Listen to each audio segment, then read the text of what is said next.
A few months ago, I went to a game developer event in Georgia at a new esports facility made by High Res Studios. After an hour of awkward meeting, greeting, and mingling, a presentation was held by the COO, Todd Harris, who talked to us about 10 things you need to make an esport. Most of them were technical and economic strategies, like integrating demo recording and Twitch streaming into the client, and outsourcing community development to the fans. But the first one on the list was the most interesting. It was a bullet point that simply said, game balance and skill curve, with him saying that those are elements that can take a game project months or even years to really nail down, if at all. He went on to say that a 100% balanced game is boring. You need a little dynamism to spice things up. And that word fascinates me, because dynamism may well be a euphemism for the most lucrative secret recipe in the video game industry. Balance, skill curve, and dynamism make up the subtle blend of herbs and spices that make a world of difference between Melee versus Brawl, CSGO versus CS Source, Alpha 3 versus EX3. You get the idea. To further explore this question of dynamism, I looked at Duck Game, a tight and concise example of competitive but fun game design that has had me and my friends falling in love with it for weeks now. Whatever amount of authority I have on this incredibly complicated and vague topic would pale to that of the game's creator, a guy who goes by the handle of Super Joe Bob. So with those questions in mind, along with a few oddities about this game itself, here's a 30-minute-ish interview of the two of us talking about ducks. For anyone interested in learning more about this topic, I've posted some relevant reading material and examples below, along with timestamps for each big question throughout the interview. Until then, sit back, enjoy the show, and maybe you can play something with dynamism while you do it. Hello and welcome to Bunny Hop. My name is George Weedman and I have with me Landon Podbielski. Did I pronounce that right? Yeah, that's pretty good. Excellent. Got it on the first try. Usually I'm not so lucky. This is the developer of an excellent party game called Duck Game, and I want to first start us out by saying that a couple months ago I went to SGC, the Screw Attack Game Convention in Texas, and in the room I was in and with the circle of friends I was with, Duck Game was seriously encroaching on, like, Smash's territory for like, the go-to party con room guaranteed fun action game. And what I want to talk about is why it just might be able to take that space. What like rules or tenets or kind of design philosophies did you stick with during the development of Duck Game? Yeah. So I guess with Duck Game, it was like everything was sort of there because I would play the game and then I would get bored and I would add something because I would want more stuff to do while I was in the game. So like most of the design philosophy was kind of just behind letting you do as much as you can with your duck as possible without limiting the player, right? Like if you get bored, it leaves you options. There's things to do. Luckily, the one-shot thing worked out pretty well so that the game's pretty balanced. No matter what I do with it, like it's balanced enough that if something ridiculous happens, you know, it's only like 1 in 70 levels or something, so people can laugh it off, move on, right? And like my design was never based around balance so much as it was based around fun. I care a lot more about that than I care about anything else in games. So one of the really important things that I think Duck Game does so well is striking that balance between fun and also a whole nother level, which is like controllability and speed. And you have one-hit KOs and very, very fast, sudden gameplay that oftentimes requires a lot of precision, like picking up and throwing weapons in the middle of these weird combos where you're also attacking at the same time. Ends up giving room for a lot of really, really intense button combinations, kind of. And how do you account for a high skill ceiling that keeps the game competitive while also managing newer players to be able to have fun with it at the same time? Because this is another thing I noticed, is many people that get into it, no matter how bad they lose, they're still laughing and having a good time with the rest of us. I think a lot of that actually just came from, again, like getting bored while playing Duck Game, because Like, well, people always say, well, you're the dev, you can kick my ass, right? Like, I'll lose to you for sure, and like that's never true because as a gamer, I'm always just screwing around and like wasting time and just trying to get the most fun out of a game, not necessarily do the best at it.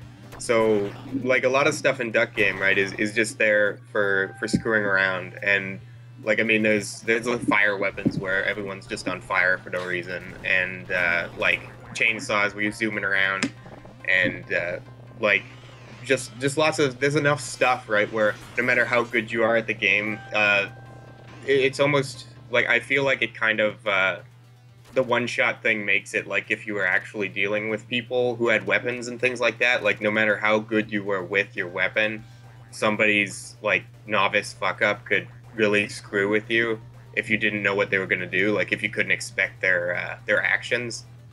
And so, I think that happens a lot. Are the one-hit KOs kind of a balancing force that levels the playing field a bit?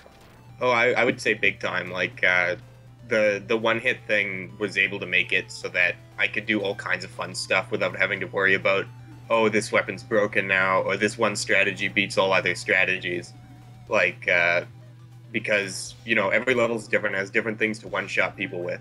And at the end of the day, if the guy's got a machine gun, you can still get him with, like, a little dueling pistol or something because, there's so much fast motion going on, and you can get around, like, only one bullet has to hit you, right? So he's going to be freaking out that you're going to get close to him, and then, things can happen, things can go wrong. And what were some of the smallest tweaks you made to some of the basic core mechanics, like jumping or physics or like bullet drop or range, that made the biggest difference? Like, what are some of the most minute, subtle changes that you found made the biggest change as a result? I think one of my favorite changes that happened not too long, I think before the Ouya release, was the bullets used to be instant. So you'd have a gun and you'd fire it, and it would make a line, and the line would appear instantly and then disappear on the next frame. So it's like a hit scan. Yeah, exactly. And I was talking with a friend, and we were talking about the way bullets work in different things and samurai gun and stuff like that. And he was saying, well, it would be better if the bullets were slower, right? And I was like, well, but the game's like really instant in nature, right? The guns have to be like guns; they have to kill really quickly. But that made me think that it might actually be good to kind of do an in-between. So, now the bullets, they actually have travel time. They'll start here and they'll go like that across the screen, and like a pistol bullet will take like 7 or 8 frames to travel across, right? Which is a really small amount, but opens up a window for dodging bullets. It also adds another variable for all the weapons, right? Because now the sniper rifle can have really fast traveling bullets and be essentially like the guns used to be. And then say something like a musket, right? Like it's got a little ball in it, and the ball flies really slow and inaccurately, and it kind of just makes all the weapons have a lot more depth than they could have had, I think. And that was like pretty subtle and then pretty big after we started playing with it, I think. Did players respond positively? Like, did they actually notice that little change a lot, or was it just more of a subconscious effect on them? I feel like it felt like an art change to them, right? Like everyone I played it with was like, "Whoa, yeah, the bullets, they look way better now, right? Like they don't look silly anymore." Oh, so they thought it was just aesthetics. Yeah. Wow. Which I think they do look a lot better the new way too. So it's like get a little on both sides, I guess. So party games have ever since the Wii days, maybe, kind of developed a bad reputation of or I guess kind of mainstream mass-marketed ones kind of have this bad rap of being low-effort minigame collections that has kind of changed in the recent years with a lot of these single-screen, PC, fast-action, instant-kill games like Towerfall, Nidhogg, and Duck Games also included. Why do you think this trend is happening? I really feel like it's like everybody they wanted this. Like a lot of indie developers really wanted this to happen. I mean, At least I definitely did. Like when I was a kid, right? I played all kinds of local multiplayer games all the time, and I think pretty much the reason I got into game development is every time I was playing a game when I was a kid, if it wasn't multiplayer, I was thinking like, why isn't this multiplayer? Why can't I play this like with my brother like I play all these other games, right? So I started making games because I wanted to like make a game that I like and then stick player two in it and then be able to play with player two, right? Mm-hmm. And there's never good options for that. Like there's a couple go-to games, but anybody that has searched for local multiplayer games that are good, like it's amazing. There's not much before the Towerfall Nidhogg Samurai Gun thing. Like there was not very much to go to. There was a small selection of like freeware games that you could play with people. None of them were super polished or super like fancy or anything like that. So I feel like this was just coming. Like everybody wanted more multiplayer games to play. There were none to play. So everyone's like, well, fine, I'll make my own, right? And why do you think they ended up on the PC a lot of the times as opposed to a console? Like I know Sony has some really, really good outreach programs for independent game developers porting their games over to the PlayStation, but so many of these end up on PC, which is not typically the platform for local multiplayer, because you have to lug a computer out into the living room. Yeah, that is weird. It's definitely, like most of the games that I enjoyed playing local multiplayer on, are, at least at one point, I mean, eventually it was like the GameCube was the go-to thing, right? You play everything on GameCube, because that was like the 4-player console. But before that, it was all PC I would play. I'd download freeware games on there. And I think the biggest reason is just that PC is very easy to develop for. Like pretty much anybody who develops something, they're going to have it working on PC first. And that leads to, you know, like you can release it on... well, the reason I did it is I wanted to release it on PC because PC is the easiest platform to get it out on. It gets it to a wide enough range of people and lets me figure out, you know, what kind of features that I want in the game, whether the online's going to work, things like that before I get it out onto consoles. And, you know, like if I released the game and it did really poorly, I don't play it on console myself, so I probably never would port it to console, because if my game did poorly, the only thing my game is fun to me, right? Mm-hmm. Then I'm gonna keep developing it on PC, and I won't feel any desire to put it on a platform that I'm not gonna play it on, right? What kind of developmental or design challenges do you have to face when making a game for a machine that's not typically built to have a lot of people gathering around it? The biggest annoyance, I would say, is that not everybody has controllers. They have keyboards, and they have mice, and they have 4:3 resolution CRT monitors, and Windows XP, and whatever else. The biggest thing is the input thing, I would say, because like the Duck game, for example, I hate playing it on keyboard. I can't stand it. A lot of people got really good at it, and I'm always surprised when I'm playing against someone online and they're playing with keyboard and they're doing really good. But there's, you know, also situations where people will run into, oh, well, this challenge is super hard on keyboard, right? Because you use the up button to jump, but you need to throw something upwards, or you need to crouch and go up really quick, right? And these are things that unfortunately I never run into, right? Because when I'm playing the challenges, I'm playing on a gamepad because that's the way I want to be challenged, right? Mm-hmm. That's the biggest one, I would say.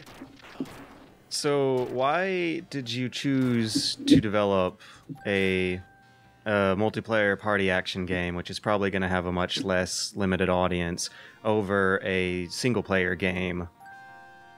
Well, going back to having fun with people, I think. I really like playing games with people, and I like having more options to do that. I've always wanted to make something that had, like, Duck games like my playing with people sandbox, right? It's something that I can say, oh, I wish you could do this in a multiplayer game and that in a multiplayer game, and I can add it all in and have it function, and then whenever I want to play it, I can, depending on my mood, I can do whatever I want, and it's like it covers all ground. It's every multiplayer game that I wanted to play with people, right? That's a pretty ambitious goal. It's like, I mean, now I still want to make more multiplayer games. So there's a lot of stuff Duck Game wasn't able to do for me, but I mean, I'm pretty happy with the amount of stuff I was able to get into it, and I mean, I still have fun playing it. So the single player thing, it's funny because the game was actually going to be single player at first. Oh, really? Yeah, it was gonna be like James Pond. I was making James Pond game. Hard to imagine, because Duck Game, it plays like it wasn't. Huh. Well, now that I'm thinking about it, I could. It's like trying to imagine Counter-Strike as a single player game. You could go there, but at the same time, you'd be like out of its element in a weird way. Be so different. It's I mean, it was like a lot different. It had the pick up mechanics, so you could pick up crates, put them down, step on top of them, throw them around, things like that. The platforming physics were very similar to how they are now. It was a Game Maker prototype like three and a half years ago, and I mean, it was just going to be like James Pond. You have platformer levels, you run through them, you break something at the end, you go to an overworld map, right? But would everyone still die in one hit? There was no guns even. Oh. The guns actually came, me and a friend I used to work with, we jammed all the time. And we were getting into local multiplayer games. And there was this like Windows 95 or 98, like shitty old 2-player, you're on this side, they're on that side, and they've got all kinds of guns, and you walk and you do the thing where you like hold a button and then you push a button and it like angles your gun, and then you walk with your gun angled, and it's like really awkward, right? But it was fun, and the weapons were cool, and he was like, man, we should, like, I want something like this that's better, right? And he said, oh, you should try putting like guns in your game with ducks, right? So I was like, okay, yeah, that's a good idea. This game's fun. Let's do that. And then how was the combat supposed to work in a single player duck game that didn't have guns?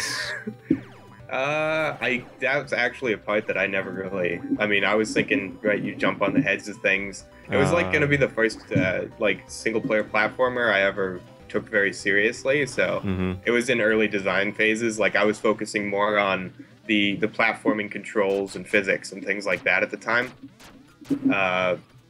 It's something I want to go back to eventually, but it was never designed to the point where it would be much bigger than it is. But the reason actually that the one-shot kill thing is there, like when I put guns in, I made it one-shot kill, one, because it's a lot easier than adding a health bar. You just hit and you die, and then it goes to the next level. Like, that's the quickest way I could think of to be like, okay, I'll put guns in my game, we'll see if it's fun. And the other thing was that we'd been playing like Hotline Miami around that time, and Hotline Miami is a really good example of a one-hit game, right? Where you run in and everything is super quick, and if you screw up at all, you're done, and then you go again, right? And yeah, I love that gameplay, and I wanted that to be sort of a part of it. And they mitigate it with like a super fast respawn that Duck Game sometimes goes fast, sometimes not so much. The matches in the smaller maps clearly don't last as long as the big ones, but one thing that again, this is kind of going back to an earlier point about having new players who aren't as used to it having fun. A lot of times they'll just kind of end up sitting out for a lot of a match that may go on for about a minute or 90 seconds after their first death. And I was just wondering how I feel like the comedy aesthetics of it all might have a lot to do with keeping those players who are sitting out still having fun. Like, it is a funny game to watch. There's a gun that's pointed backwards that just shoots you right out. You can forget about stuff that'll kill you, and it leads to body comedy. It's fun to spectate. And the question I want to ask out of that is, do you think comedy aesthetics can change the way a game is played mechanically?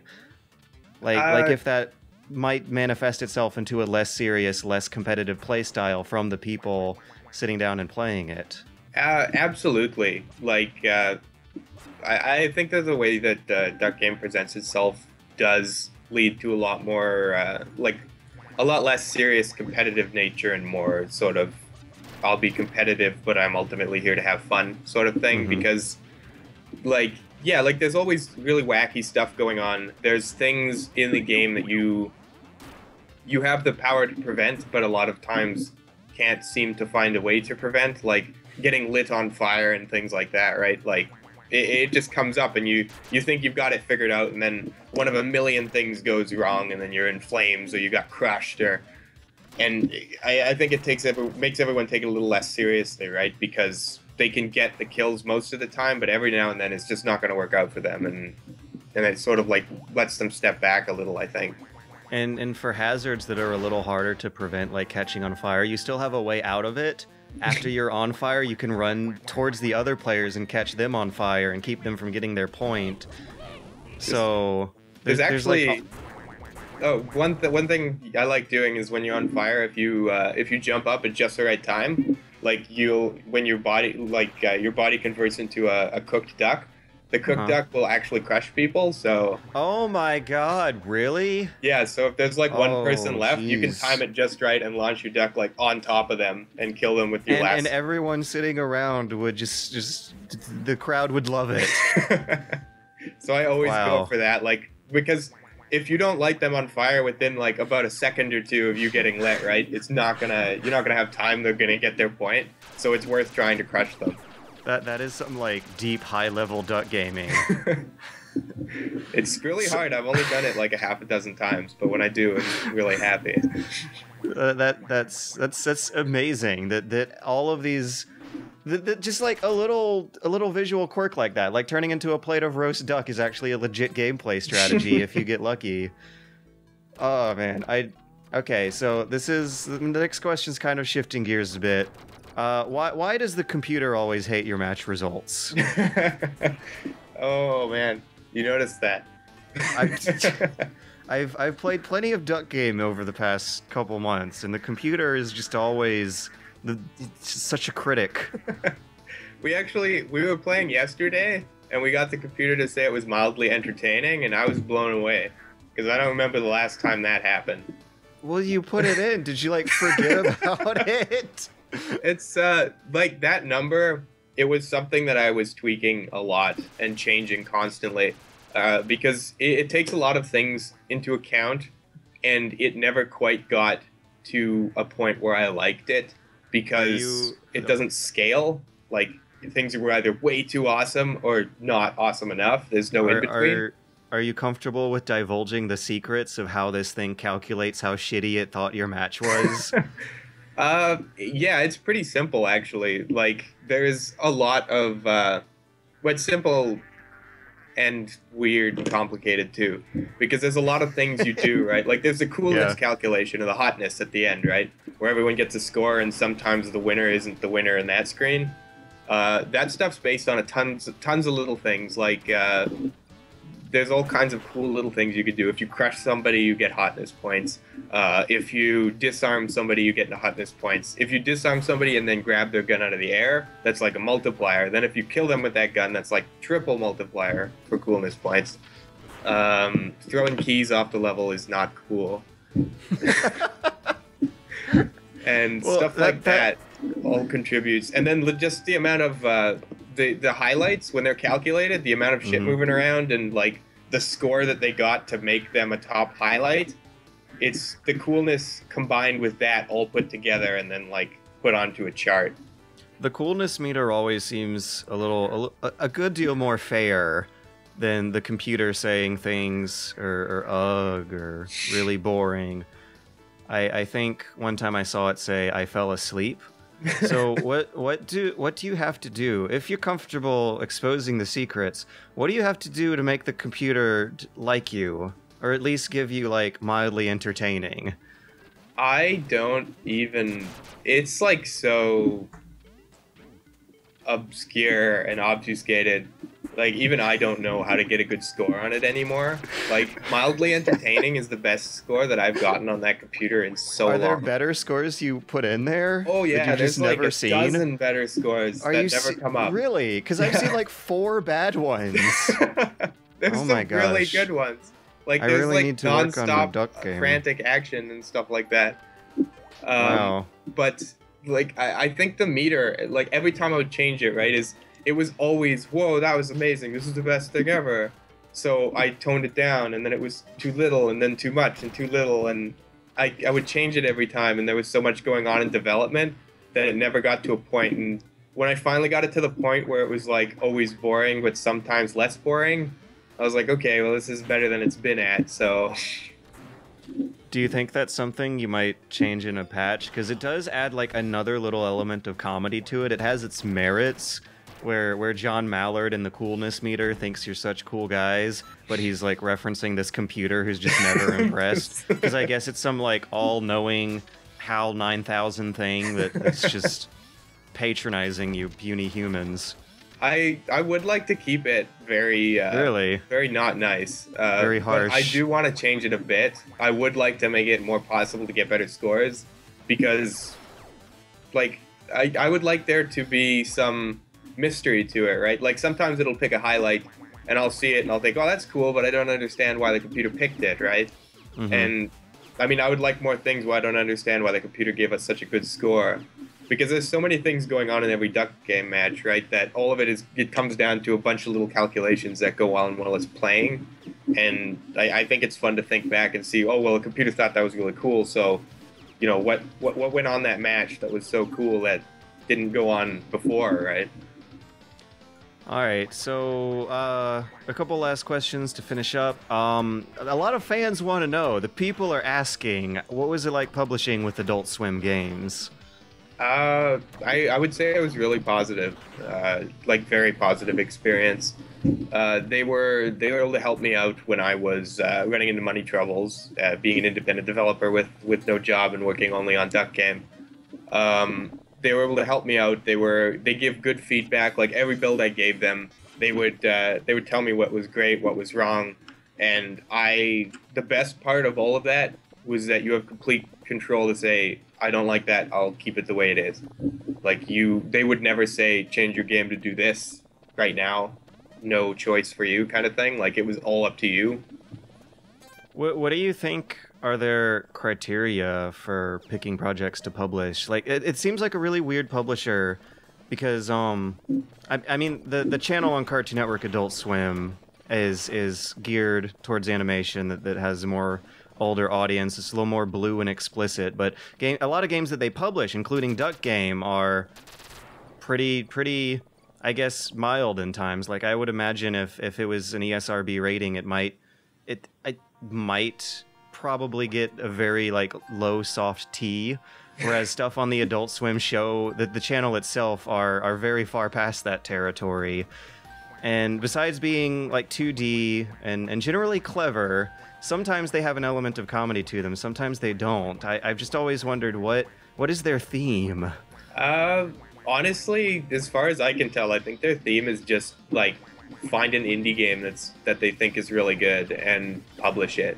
Like they don't worry too much about what it's about or how gory it is or if it's offensive or if it's not, right? Like if they find a game that they think is really cool that they see needs help or would like need a publisher, things like that, right? They'll go to just about anybody that they think has something cool, I think. So, do you have any current plans to put Duck Game on consoles? Yes, definitely. I don't know if I could talk about exactly what the big plan is, but there's definitely plans. Like it is a very active thing. It's pretty much what I'm working on right now, other than patching, always patching. You don't want to say anything about which ones they may be, though? I don't think I can. I'm not supposed to. All right. Well, I just, you don't have to say anything. Quick recommendation. I'd love to have that on my Wii U, because I have so many Wii U owners probably are in the same situation where they have all these controllers that work for the console just lying around the house, because it's backwards compatible with so many other generations. But anyways, Just my 2 cents recommendation. I would love that. Well, I mean, just like the screen controller too. I would love to have there be Oh some sort of yeah. fifth player God mode where they can just do things while everybody else is playing. Because I mean, like if you had some god person doing weird shit to the map while everyone's playing, I think that would just add to the insanity of what's going on. There's so much potential there that what's unfortunate is a lot of games don't necessarily fully utilize a lot of the cool features of the Wii U.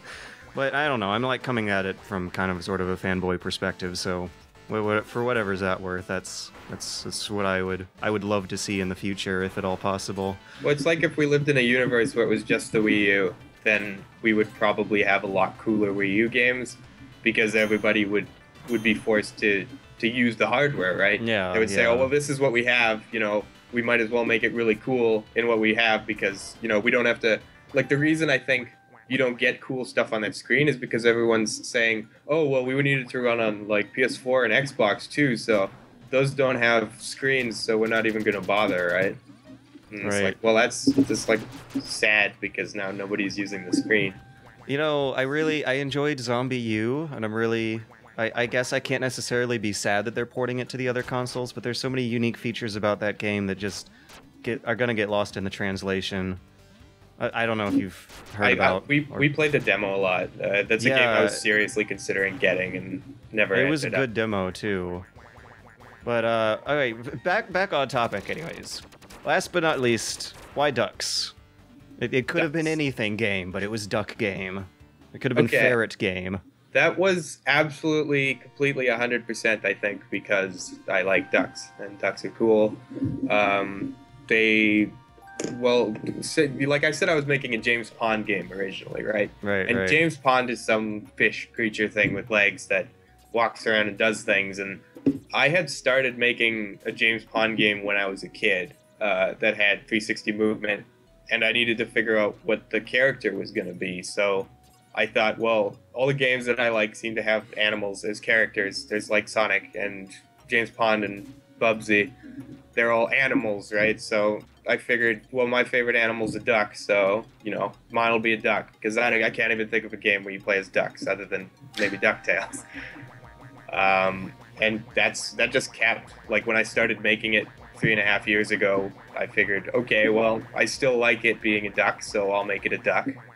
And then they got guns, and then there was 4 of them. Then it just kind of blew up. It works. It's a visually comedic image, seeing these normal ass looking pixel ducks just blasting away at each other. But it gives so many more options too, right? Like, I mean, ducks can flap their wings, they can quack, they can swim, like, ducks do all kinds of stuff. They're really ambitious creatures. So they have a versatile moveset. Yeah. Alright, that's the last question on my list, unless there is anything else you'd like to throw in. I think it's about time for us to wrap up. Pretty much, I guess, all I would throw in is that if you like Duck Game and you're still playing Duck Game, I just keep in mind that I will be patching it probably forever and adding things, and there will be some point where there'll be a major update with, like, probably leveling. I want to make it so you can customize the rooms. Yeah, so, like, you level up and you unlock, like, just props and things, and you can stick them in your room, so when you go online, it's like a trucker cab where you've got, like, all kinds of crap all over the place, and everybody can see how you've designed your room, right? Oh, so it would just be... Yeah, because when you said leveling, I got a little scared. So you'd just be leveling up for cosmetic things that would look cool for other players? No, there would be no gameplay effect at all. Yeah, I was like trying to think, are there going to be loadouts now and classes? Because that would be nuts. It would be a little much. No, not at all, yeah. Well, in that event, I want to say thanks for agreeing to the interview. I am looking forward to seeing what people have to say about some of these enlightening revelations. Good luck with Duck Game in the future. Again, I want to say it has been a blast playing this thing. I am so happy that it exists. It has brought much joy into my life and that of my friends. Every time I have someone over, if there are like more than 3 of us, eventually at some point we end up playing Duck Game. Well, thank you. That means a lot. Oh, no problem. I'm glad it does. Anyways, have a good day. You too. Good luck. Bye. See ya.